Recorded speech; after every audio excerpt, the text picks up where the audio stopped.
and more or less we all knew each other, right? So foundation year was a joke. There was no real study. People who have a PhD, they have a good chances of starting a startup.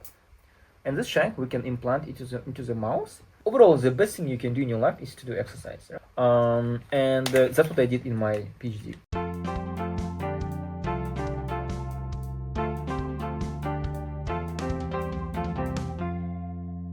Hello everyone, and welcome to a new SciPod where we connect the dots between lab discoveries and real-life solutions. Join us as we discover how science is shaping our future. Yeah, and to help us guide through this journey, we invited today Professor Pak from the Department of Biology here at Nazarbayev University. Professor Pak completed his bachelor's degree here at Nazarbayev University and earned his PhD at Purdue University. Also, he completed his postdoctoral studies at Center for Neuroscience at NYU. So, welcome, Professor, to our podcast. Thank you. Thanks. How are you feeling? I'm feeling good as usual.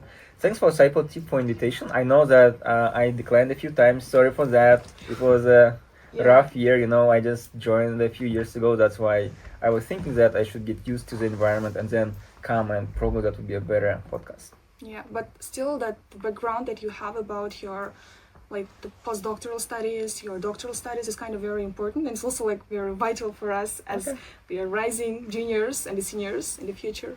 Sure. Yeah.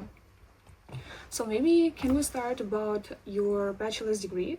So we know that you completed your bachelor's here at NYU and you studied here biomedicine. So maybe can you tell us why you chose biomedicine at that time? Mm-hmm. Yeah, so let's start from the beginning. So basically, it was 2010 I graduated from high school. Mm-hmm. I graduated from the Kazlarda KTL. I'm from Kazlarda. Okay, perfect. Yeah. Kazakh Turkish high school. And during that time, I was thinking about to go to medicine. I wanted to become a medical doctor. Mm-hmm. So I applied to Almaty. That was I forgot, SciPod University, and I applied to NYU. So at that time, NYU was the first. How do you say that? It was just opening, so no one knew anything about NYU. Yeah. It was just a joke. Me and my friends, we went and did the exam, and that's it. So we didn't really expect that we will go there, and I got my scholarship for SciPod University. I was actually officially there, I didn't go there, but I was officially part of that. But then I decided to go to NYU because, honestly, I don't remember why, but basically, I think it was there was something. Essentially, there was a saying that NYU is trying to become international university. They are going to have professors from all over the world. So somehow we decided to go to NYU, but it was a medical program. So we thought that after we finish a few years, we will go directly to the NUSOM, Nazarbayev University School of Medicine. That was how it ended up. In my high school, I was doing biology Olympiads. So that's why I think maybe I was thinking, I will go to medical school. But to be honest, there was another option. I was also applied for Bolashak, and I was planning that I will maybe go abroad. Maybe which countries have you ever chosen? I think I choose US. I chose something very different from medical stuff. It was engineering something. I don't remember, but somehow in the end I ended up at NU actually. So do you think that this, the accident maybe that actually helped you to navigate your life? Or maybe do you think that, maybe if I was at Alexander University, maybe I could be here, a doctor or something? No, I think it was a good choice because in the end, when I was doing NU bachelor's, I decided that I'm not going to go to med school, NUSOM, because I also did apply and did MCAT and everything. So I got into NUSOM, but I decided not to go there because I realized that medicine is not something for me. I did some shadowing in local hospitals, and I realized that doing science is it's a better option for me. I enjoy more doing science and going into the medicine. So you said that was a good choice. Was your student years fun? Yeah, I think it was super fun. It was, imagine it's like a summer camp, 400 students, and more or less we all knew each other, right? So foundation year was a joke. There was no real study, at least for us, for people who did their subjects in English, it was nothing, to be honest. So the whole year we almost did nothing. It was a free, the food was free, accommodation was free, so essentially, we enjoyed life, to be honest. We didn't really do much. And it's good because after the high school, you prepare for national exam, so for the whole year, and then we need to just relax. So that was super fun. And we had around 6-7 students from my school. So we had like really a lot of fun because we were like working together. We just had the same sort of community, and overall it's very different when you have like 5,000 students or we have 500 students, because in reality everyone knows each other. So we like actually literally we knew, like even now when we say people graduated 2015, more or less I know most of those people. Yeah, maybe I didn't really talk with them, but in terms of like face, I probably recognize them. What about your after the foundation year? Have you like joined some clubs of your interest? What was like So during that time, a lot of clubs that are present right now, they were actually founded during those early years. Yeah. So the clubs I was doing was martial arts. So I did Aikido. So there was this guy who was organizing this sports clubs. Sorry, what is Aikido? It's like martial art. Yeah. Oh, okay. It's like similar, not similar. It's not really wrestling, but you have never heard about Aikido? Anyway, yeah. So then I went for a couple of times to judo. Then essentially the reason why we did martial arts, again, I don't remember, to be honest. I think it was fun. That's why we did. A lot of my friends did it together. So it's training. After classes you just go and you train. Then I was part of Korean club. I'm not sure right now whether it is. That was super fun. We actually had a trip to Korea. We had actually a teacher from the Korean center coming to us and teaching us Korean language. Unfortunately, in the end, I didn't learn. Okay. For me, it was just fun. We would have like movie nights. We would go to the center. We would make like kimbap. Then we would always have a lot of activities. We would learn how to play on drums, Korean drums. So like there was like lots of things. It was more like for fun. In terms of science, I was part of the IGM stuff. I know right now IGM is very big, it's famous, but during that time it was like just the beginning. No one knew about it. So there was this girl who started IGM. She learned about it from I don't even remember from where. There was like 20 something people from the beginning, and then in the end we only had like 5 students left. I don't know, some people leave, some people decide to go because it was hard, right? Nothing is working, you don't have really funding, you don't have anything, to be honest. But in the end there was 5 people left. We left, and then we went to Hong Kong, I think, to present our project, even though we didn't really have any results. But that was the beginning. Yeah, the major issue was that no one knew about those things.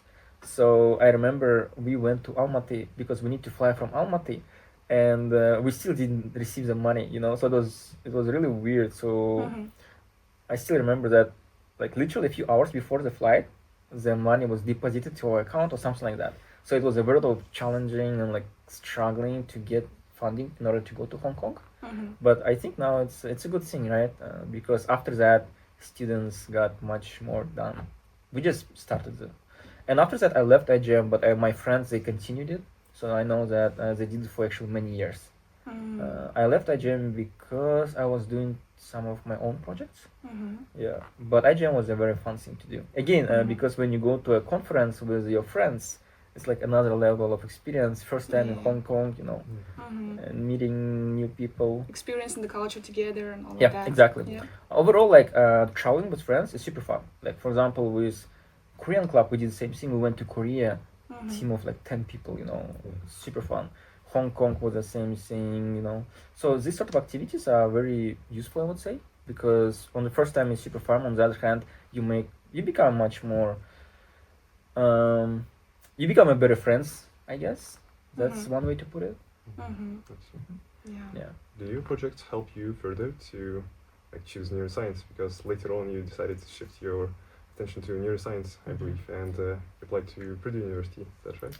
So in terms of that, actually during my undergrad I did mostly bioinformatics and immunology. Then I went to the US for summer internship, also was immunology, for like studying influenza viruses. The reason why I choose neuroscience, it's for different reasons. In the US, when you apply for PhD program, in many schools they give you rotations. Are you guys familiar with rotations? More or less. More or less. So essentially when you go to a PhD program, what you do is you spend around 2 months in one lab, and then in total you have 4 labs. So what I did drug discovery, molecular neuroscience, what else I did? Structural biology, and then systems neuroscience, where I ended up. So essentially you try different labs, you see different fields, you talk to different people, and then you decide where you want to do PhD. To me, that's the best way to do, instead of directly applying to the lab and you have no idea, you have never worked there, you know. So instead it's like rotations. Like in medical stuff it's interesting, right? They rotate in different departments to figure out where they actually like, you know, what they want to do. And overall I feel like this approach is a very good approach, even for schools, right? I think it's very important for them to take their students and, let's say, show them how to be an engineer in a factory, or to show them what doctors do, or to show them what scientists do. You know, this sort of things are very useful because people have no idea like what's happening in that specific field. Yeah, that's really great that you had that option at the time. So, and like, why did you like choose PhD? Like, did you have a choice to go to masters maybe? Yeah, I did. So when I was finishing NYU, and that's one thing about me, like when I tried to go somewhere, I always apply for many positions, right? The same thing was during after high school. Can you tell us to how many universities have you applied at that time? I don't remember, to be honest. It was definitely in US it was like 4 universities, then it was DAT programs, then it was Erasmus programs, then it was, I don't know. For example, when I applied into internships, it definitely was more than 20 internships. When I was applying during my, I think, 2nd or 3rd year. And I was accepted to Vanderbilt and to EPFL, I remember, yeah. And then I went to US because I don't remember why exactly. Again, you see, there are lots of things I don't remember. Yeah. Then for PhD, I just realized that I wanna do science because I enjoy the process, right? You enjoy doing things. And that's how I realized that I wanna do science instead of medicine. Then what was your question again? Yeah, so just like, why did you choose PhD? So I see that. Yeah, I think to me it was more like a logical step forward. Yeah, I did apply for masters to Erasmus. I got that position.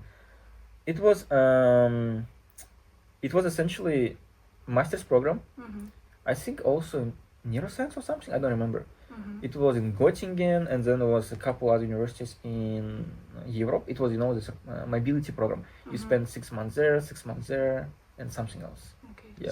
And then I had from Purdue, I had an offer for direct PhD. So I saw that, if I want to do science, then I would spend 2 years doing masters if I can just go directly to PhD. That was my thinking. Even though I think both choices were fine, even if I would do masters, that's also a good idea, you know. So for anyone who is sort of having the same situation, I would say now, after having this whole thing, I realize that it's actually not a waste of time, because when you do masters, you also learn new things, right? So you are more conscious about where you want to do PhD actually. Yeah. So either choice is fun, to be honest. Yeah, that's great. So you're currently focusing on the researches you did during your PhD years, is that right? Or did you slightly shift your research direction? So during my PhD, I guess I will just briefly tell what I did. So at Purdue, I did system neuroscience, which means that we study some part of the brain. So in my case, we studied visual cortex. You know, so it's a part of the brain which essentially is responsible for processing visual information. So everything you see around, so you see some edges, shapes, you know, all the different things. And the idea of my PhD thesis was that we humans, when we look at things, we are not like as computers, right? Because what computers see, they see light reflections, they see shapes, colors, they see all these different physical features. But human brain is slightly different because it's not simply a reflection of the physical world, but we also have something more than that. You know what I mean? So what it means is that the way we process information is very contextual, you know, so it depends on the context. That's why when you walk in dark, you can see some shapes, you can be scared because you give some meaning to it, right?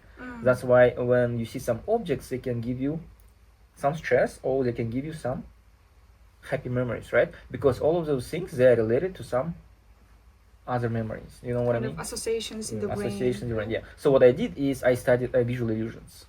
So visual illusions essentially is this idea that what happens in your brain, it's actually not the same as what is outside. So for example, when I see this bottle of water, I see a bottle of water, right? But some visual stimuli, they induce perception of something else, right? You guys know there was this thing about different color of the dress on social media. You guys remember? Yeah. So it all depends on the perception, right? That's why my thesis was really focused on this idea that what you see is not necessarily what you perceive. Yeah. So there's a difference between perception, and the difference between actually what is represented in the physical world. You know, it's this big idea. I'm not going to tell you exactly what's happened there, but essentially it's this work involves work with animals. So what we do is we have mice, and what we do is we implant electrodes into the mice. So you might know about this company. It's called like Neuralink, from Elon Musk. What they do, they implant electrodes into the brain and record neural activity. Actually, I think I brought some electrode examples for you so you can see it. Yeah, so this is actually from my work. I think I used it a long time ago, but those are broken ones. But at least you will have an idea. So the basic idea is that those are tiny electrodes. They are broken, but there will be a very tiny shank here. And this shank we can implant into the mouse, and then there is a circuit, which is actually this circuit, small circuit, will transfer the data from the brain to some specific amplifier, to some box which will contain data, right? You can take a look. It's very tiny, and it is broken. It's the one that I used before. I know that when I tell people about the electrodes, they might not be familiar with this whole tech and everything. But the basic idea is these electrodes, they simply pick up brain signals, some deflections in the voltage signal. Cool. And that's what I did in my PhD. In my postdoc, I sort of continued, but now I combine virtual reality also with animals and started to study spatial navigation. This idea that what happens in your brain when you navigate. So for example, right now we are going to finish the podcast and you guys will think, okay, I need to go to take some coffee, right? So then you, in your mind, you already have the plan of how you are going to go, which can be based on your memory. Or imagine that you are in a new city and you don't really know how to navigate, right? It's a different sort of thing. So what I did is I studied a system which is essentially navigation system in the brain of rodents, and we looked at how essentially this system is represented in the brain. Again, not going to go into the details, but it was not a direct continuation. It was a different part of the brain and a different circuit essentially.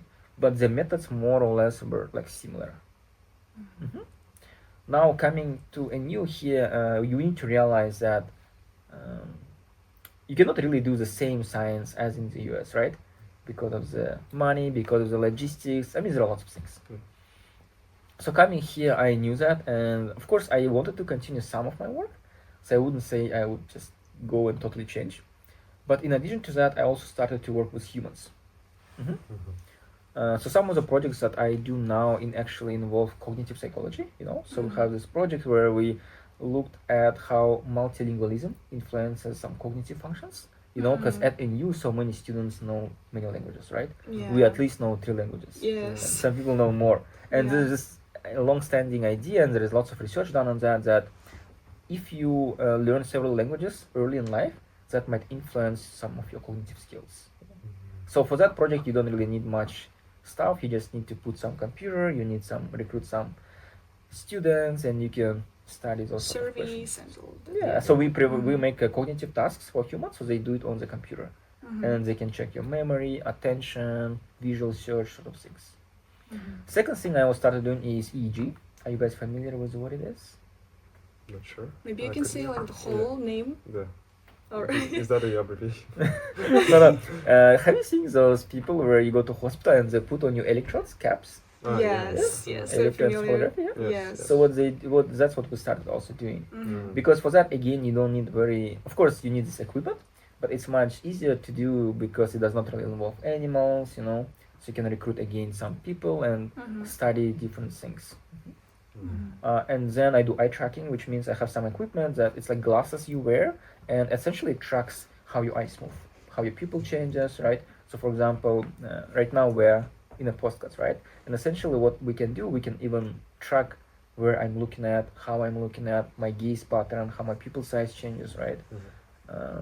So combining those different things, we can look at many different parameters. Yeah, we can relate brain activity to some physiology or to eye movements or something like this. And the third direction of the lab is, of course, is what I did in my postdoc. So essentially now it's mouse work. It's electrophysiology, where we're going to implant electrodes into the mouse and essentially study navigation. So it was a long thing. So to sum up, first direction is cognitive psychology. Yeah. Second direction is human work with electroencephalography and eye tracking, and the third direction is animal work. So I'm going in these three directions, and then we will see which one would be more productive, I would say. Right now, I don't know.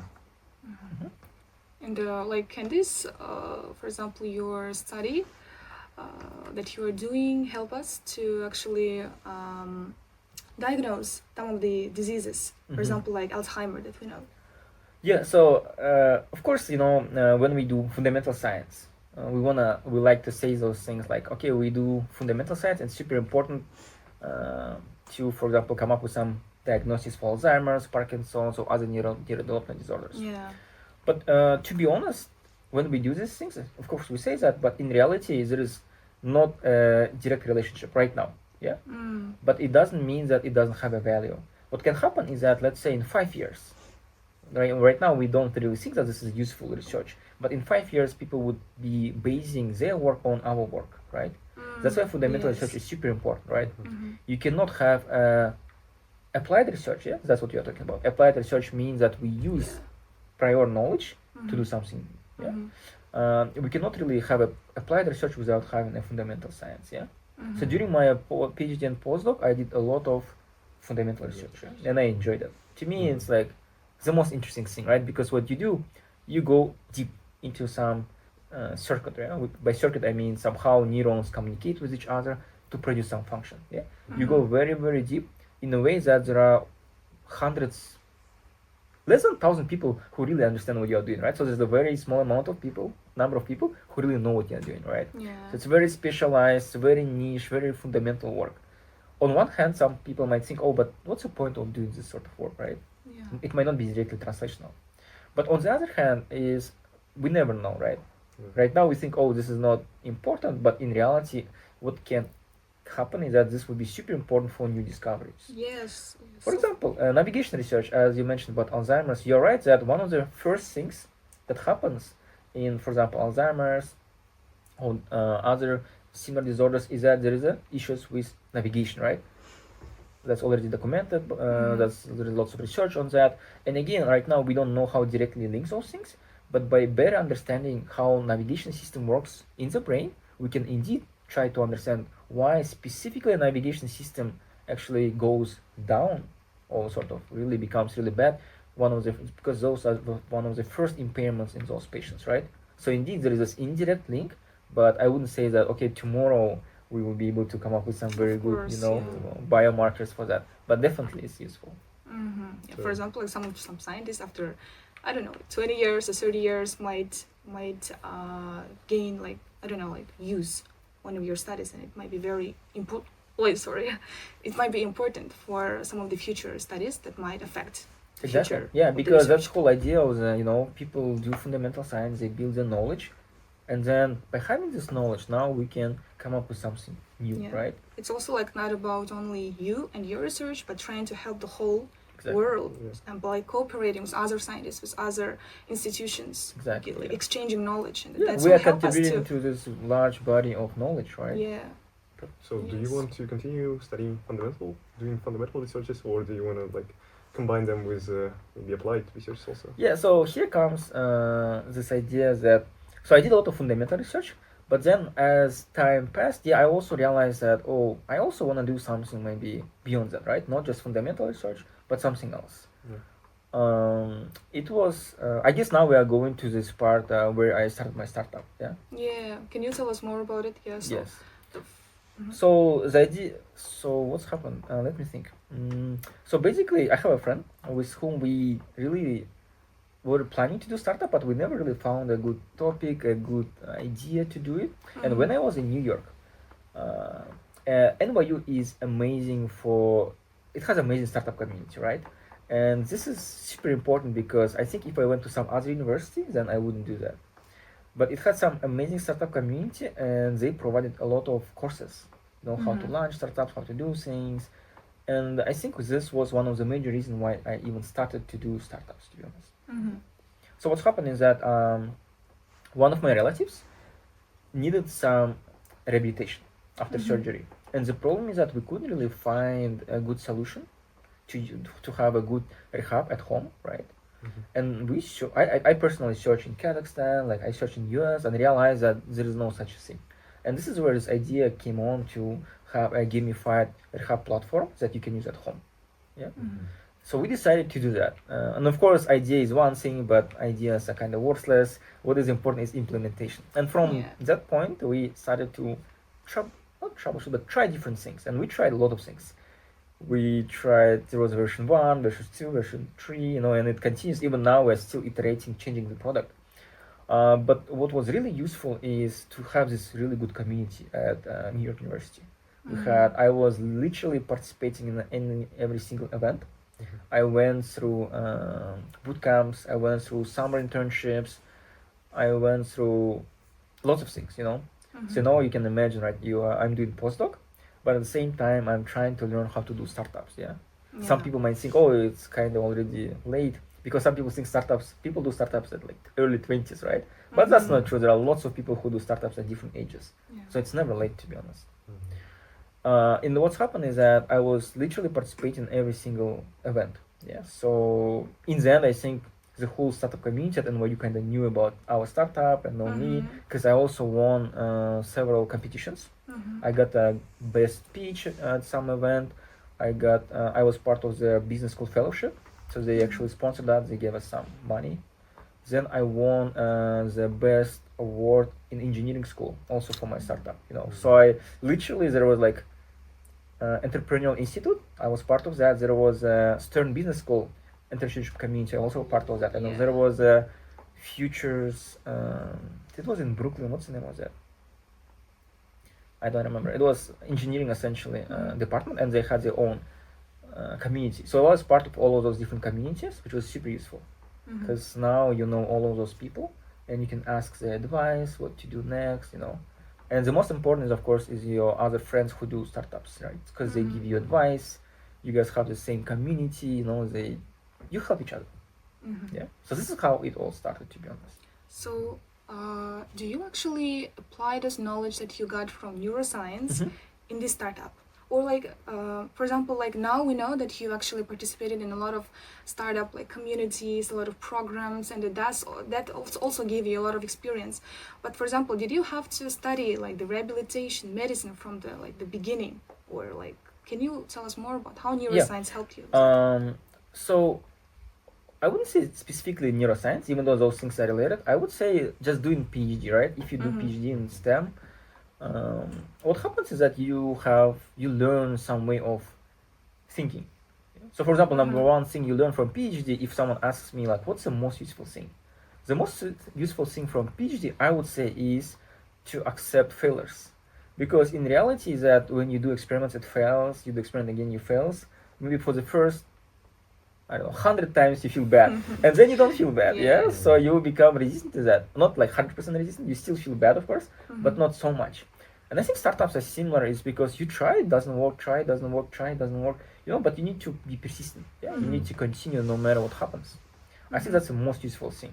And of course, because we are doing startup which is based on science, right? You need to apply lots of different concepts. That was very useful because a lot of papers on medtech, medical technology, and rehabilitation are not really easy to read and interpret. But for me, since I'm in science, since I know how these things are done, it was very easy.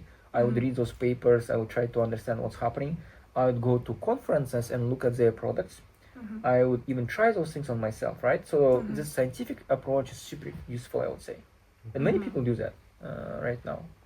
So I think people who have a PhD, they have a good chances of starting a startup, because the thinking is similar, persistency is the key, I agree. And but there are again some things, of course, which are also not really a good fit.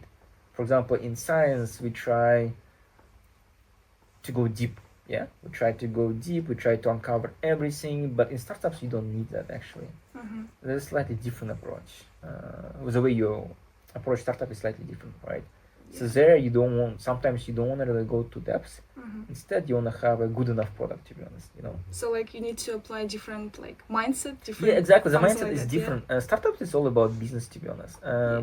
and sometimes I have this issue that we sort of approach it not from the business perspective but from science perspective, which is actually quite troublesome because you wanna approach it from the business perspective, right? Because in the end, what is startup? It's a business, you know, which is we still have this challenge and issue, but I think those different programs they help you to sort of change the way you think about it. Yeah. Yeah. So, like you said, that you participated in a lot of that programs, and you actually mentioned that it requires you a lot of trying, failing, and all of that. And then maybe, like at the beginning of your startup, probably you had some vision about your startup, like what's gonna be like in the future. What am I gonna do, for example? What's my mission, for example? Yeah. Can you tell us, like, what was your vision then, and is it now different from the vision, for example, like what's going on with your startup now? Yeah, it is different. Without saying details, I would just say that the core idea is very similar, right? The core idea is very similar in terms of what we want to do, but the product evolved like a lot, and now we have a different idea of how exactly it should be. And I don't know. I think it would really make sense without context. So how to put this? So for example, I will tell you. Right now we have AI evolving, right? Yes. Super quickly. So now we realize that in order to be competitive, in the next few years, we need to definitely have our own AI agent who is going to be part of our product, right? So this is what we see now because a few years ago, literally no one would expect something like this happen, yeah? But now you need to adapt. You need to quickly think what would be useful in like a few years, right? We cannot predict, but we need to think about it because anything that is just pure software wouldn't be really useful, as many of you probably now know, yeah? Because imagine that in a few years, every person sitting like this can just tell the computer, build for me this app. And in a few seconds, they'll have a ready app, right? Yeah. So the whole value would drop significantly. So you need to offer something that is not very simply to put, right? And on a side note, when you do startups, one of the most important things is to be able to compete in the niche that you are competing with, right? So for example, let's say you're developing some software, but there are hundreds other studios that can do the same software. So you need to have some advantage, right? Yes. So in our case, for example, is we have our clinical part, right? We need to do clinical trials, which would be barriers in order to enter from. Like it will be our competitive advantage because other developers don't have this opportunity to do clinical trials. Like in US, it's extremely hard to do those things, right? So super hard. Imagine you're like software engineer. You don't even know how to do a clinical trial. So you're like, oh no, I'm not going to go to the space, you know? Yeah. So that's the idea that when you do a startup, you need to think about how you're going to protect yourself. That's why patents is like number one thing, right? Everyone wants to do a lot of patents, so other people cannot really enter, you know, their sphere.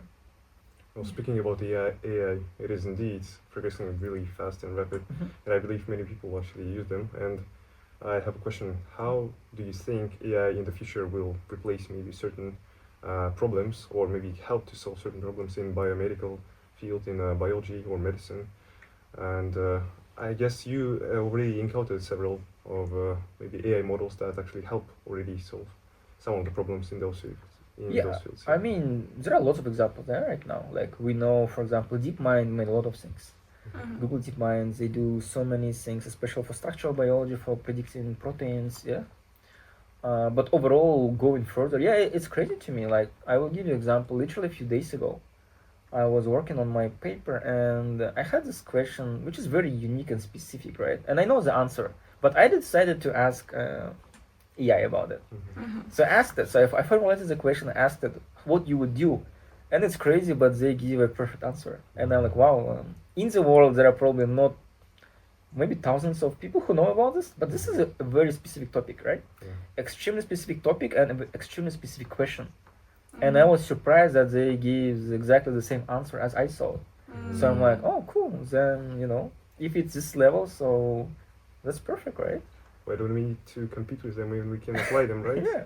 No, I think you definitely need some fundamental knowledge, right? For example, when some LLM answers you, if you don't know whether it's correct or incorrect, then it's really bad, yeah? But for those people who sort of know it already, then it's much easier, right? Because we can critically think about it. But I'm afraid that indeed with few generations, in a few years, things will be very different. I, for example, cannot imagine what can happen, to be honest. Like seeing how it evolved in 1 year. Yes. I don't know. I no idea, to be honest. People usually compare the AI robots that were like dancing, like the Chinese robots that I were saw dancing that. last year, and then now they are doing like saw it. different, all It's of those crazy. things that like people train for years, like Exactly. from since their childhood. So it's like, I totally agree with that. So it really takes a lot of time. Yeah, I mean, what can I say? That we cannot predict, right, what will happen. The only thing we can do, we need to adapt. That's all about humans. Yeah, humans, what they do, they adapt. There are too many things nowadays. Yes, so you need to focus on a few, like 2-3 things that you think would be important. Those sort of skills. Yeah. And since there are lots of biology students, then you need to think about how we can apply AI in biology, right? And that was sort of part of your question. To be honest, right now, it's hard for me to imagine. Like it's because you cannot really predict what will happen. Yeah, I can. Sometimes you can sort of have a very good idea just by looking at history. But nowadays, the history also doesn't really help because it's first. We don't know. Maybe it's first time. Maybe not. First time in history where things are not really predictable. Maybe I don't know. Maybe tomorrow we wake up and some people say, "Oh, there is AGI available, right?" Or maybe there's some AI which got consciousness. Who knows? Yes. Imagine next week you're waking up, you're reading, open your phone, you're reading some new news. Yeah, you never know. That's why I think you shouldn't be really worried a lot because that's something we cannot change. Instead, you should just be able to accept it and think about it. Okay, good. So it's happening anyway. I cannot really change it. So how I would use it? Yeah. How it will be useful for me. So personally, yeah. Okay. So maybe let's talk more about the brain, like functions, how it helps us to study efficiently. Oh yeah. Yeah, so it's very interesting topic for us as students Yeah, because we're spending a lot of time and we are stressing out sometimes about midterms and all of that, and we have a lot of questions for you. Okay. Studying, yeah. So maybe you can start. Sure, yeah. I remember during your lectures, you always told us that we need to study in a cold room, at a cold temperature. That helps to memorize the information better or study more efficiently. Is that true? Or I don't know. I don't even know whether there's some scientific evidence, but from my personal experience, right, and overall, just by observing, I think when the room is too hot, very warm, people get lazy and they don't want to really work or study. Yeah. Like for example, in my office, I try to keep it kind of colder, and I enjoy it, right, because it's optimal temperature for me.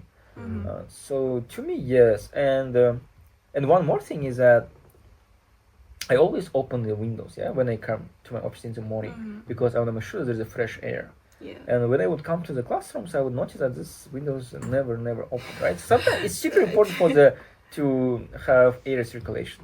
Yes, of course. So instead of studying, let me think. So nowadays it's different again, right? You have AI now, so you can study differently. But reading books is still, to me, super important. Because you know that there's a difference between... Okay, let me give you an example. Let's say there is a YouTube channel which have book summaries, and then there is a physical book that you can read. You know the major difference between reading the real book, which would take you several hours, versus just watching a video, 20 minutes, like a summary?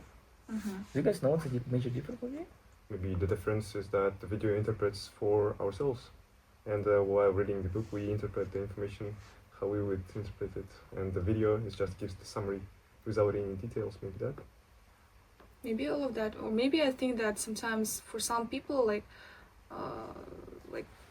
touching the book, like especially making notes on them, the whole studying process is actually like helpful to like maybe like it sends signals to their brain that, oh my god, okay, so I'm studying, I'm making notes, so when we are studying it yourself, I think yes, I agree with you that you start asking more questions to yourself and you start seeking more answers. So I don't know, maybe like that. I prefer her answer. No. So yeah, the whole idea is that it's an effort. Yeah, it's like watching video is passive. You can turn on this video, you can watch it, you can listen to it, but in reality, it's like this. It's come and it goes. It doesn't really leave anything. Yeah, but if you have a book, right, you read the book on computer, on a physical book. I think it's nice to have a physical book. Then it's different. As you mentioned, you can make notes. You can even though it takes much more time, but during reading the book, you can spend some time reflecting on the information, right? You can wonder, you can think, and overall, the way your brain works, right? The way it processes, as you mentioned, it's multisensory, right? Yes. It can work through this material with you together. Yes. So you work through it, you think about it, you reflect on it, you try to change it, you try to play with it. So that's why always, it's much better to actually actively consume information versus passively, just by watching a short YouTube video. The same thing with like AI summaries, right? Let's say you have a book chapter and you just put a book chapter into a AI and summarizes for you. You read it once and you forget in how many? 1 hour? I don't know, when you quickly forget, right? Yeah. But imagine a different scenario. You read a book, let's say 1 year ago, 2 years ago, and you don't remember anything about it, but you saw the same chapter and you put it into the AI and you summarize it. This time, you already had these connections and wires in your brain that you did sometime like 2 years ago, but now you instantly remember it, and now this information is very familiar to you, right? That's all about familiarity. So in the long run, I think investment into reading and actively studying material would be much more useful than if you just have passively consuming information. So you always need to think about like investment of your time. You might think, oh, why do I need to spend like 2 hours reading this book? But in reality, this might be much more useful for you in the future, right? Because imagine that in a few years, you forgot about this book, you forgot about the material, but somehow, when you needed this information, you were able to quickly get it and understand it. Yeah. So that's the whole idea of actively,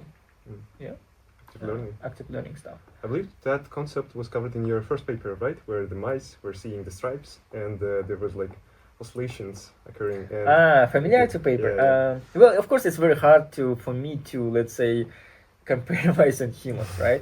Yeah, but the idea is quite similar regarding brain oscillations. So what happens is that when people work with familiar things, the like low frequency oscillations actually go down.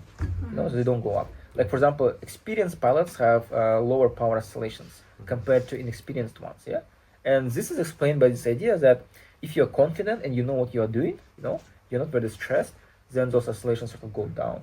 So that can be a proxy that a personal pilot is very experienced or you are familiar with something. Regarding the stress, I think exercise is the best thing to do. Like scientifically, to me, one of the things that has been proven scientifically that really helps with stress, with overall the best thing you can do in your life is to do exercise, right? There's even scientific evidence on that.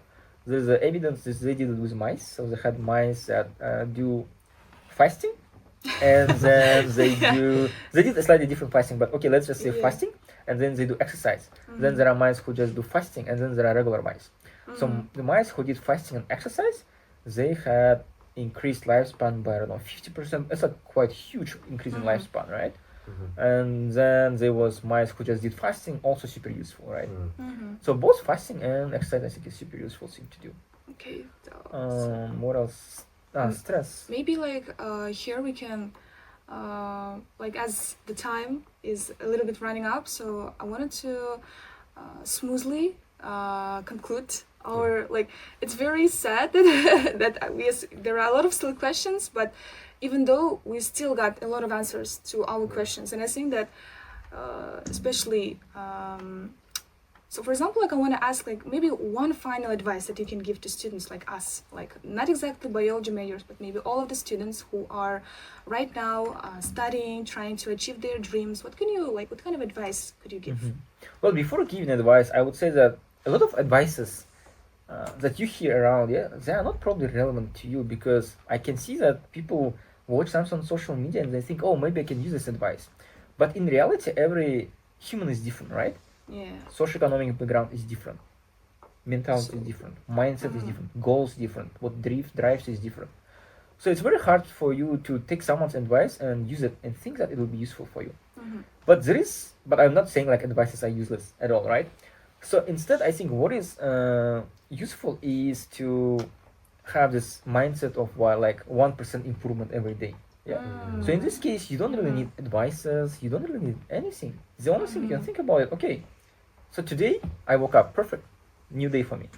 So one thing that I can do that can improve myself, yeah, by let's say 0.1%. I think that's the only thing you need to think about, like having good habits. So there is this book, Atomic Habits. You guys all I read it last summer. Yeah, and I also heard about the 1% change. So yeah, I agree with you. Yeah. So for example, and you might think, oh, but yeah, these books I read like hundreds of them. How I use it, right? But that's the whole idea that you need to learn to use those skills. Yeah. So for example, when I read this book, the cool thing about it, so I know neuroscience, right? So a lot of things that were described in that book are actually backed up by neuroscience. Yeah. So a lot of those concepts I already knew. So I was like, oh, this author is super amazing. Yeah, he's probably not a neuroscientist, but knows so much about brain circuitry, how to hack your brain, how to use it in a way that is really useful for you. Yeah? That's one thing. So the second thing is you can get advice from people who are very similar to you. You know what I mean? So for example, you guys finish the same university, the same school, and you want to go to the same, I don't know, grad school, to the same job, then yes, because you can think about a lot of factors, a lot of confounding things, not there, right? So at least you have a similar background, you have similar ideas, you have similar goals. In this case, you can go to that person and say, hey, can we meet and discuss? For example, we have a lot of NU alumni. You guys are, I think, super lucky, and if you contact those NU alumni, I don't think they will be against that. They will just give you advice. And the good thing is that you finish the same university, you have the same background. So in this case, advice might be useful. But imagine that you're taking advice someone who were born, I don't know, somewhere in Europe, they studied in a different school, they're from a different family. Those advices are not super useful, I would say, right? Because they're coming from someone who has no idea how you guys think. Yeah?